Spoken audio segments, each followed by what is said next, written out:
মধ্যপ্রাচ্যের আকাশে উত্তেজনার পারদ যেন একটুও নিচে নামছে না, বরং প্রতিদিনই তা নতুন মাত্রায় উত্তপ্ত হচ্ছে।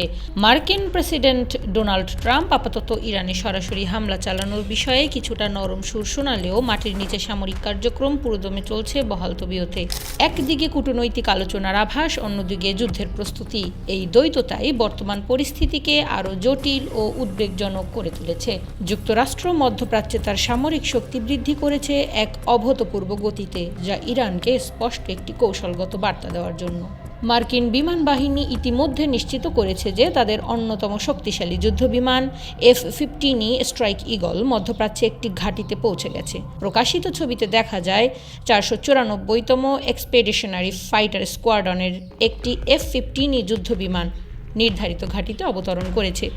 যদিও নিরাপত্তাজনিত কারণে ঘাঁটির নাম আনুষ্ঠানিকভাবে প্রকাশ করা হয়নি, তবে সামরিক পরিবহন বিমান C-17 গ্লোবমাস্টার 3 এর উড়াল পথ বিশ্লেষণ করে বিশেষজ্ঞরা ধারণা করেছেন যে বিমানগুলি জর্ডানের মুয়াফফাক সালতি বিমান ঘাঁটিতে অবস্থান নিয়েছে।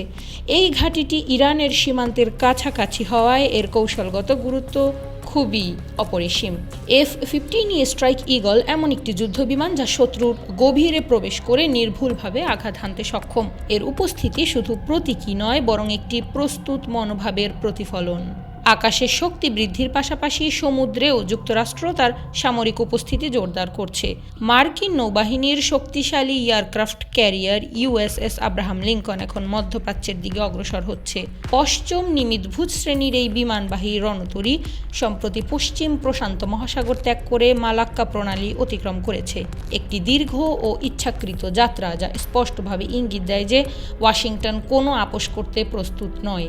বিশ্লেষকদের মতে এটি ইরানকে একটি স্পষ্ট কৌশলগত বার্তা দেওয়ার অংশ, যে কোনো আগ্রাসনের জবাব দেওয়া হবে অত্যন্ত শক্তিশালীভাবে। শুধু বিমানবাহী রণতরী নয়, যুক্তরাষ্ট্র এই অঞ্চলে একাধিক যুদ্ধজাহাজও পাঠিয়েছে।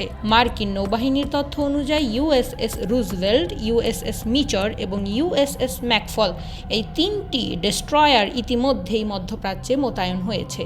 এসব জাহাজ আকাশ ও ক্ষেপণাস্ত্র প্রতিরক্ষায় গুরুত্বপূর্ণ ভূমিকা পালন করতে সক্ষম, যা USS আব্রাহাম লিঙ্কনকে একটি অভেদ্য আক্রমণ ও প্রতিরক্ষা বলয়ের মধ্যে রাখবে। এদিকে মার্কিন কর্মকর্তারা জানিয়েছেন যে মধ্যপ্রাচ্যে অতিরিক্ত প্যাট্রিয়ট ও থার্ড ক্ষেপণাস্ত্র প্রতীক্ষা ব্যবস্থা পাঠানোর পরিকল্পনাও চূড়ান্ত হয়েছে।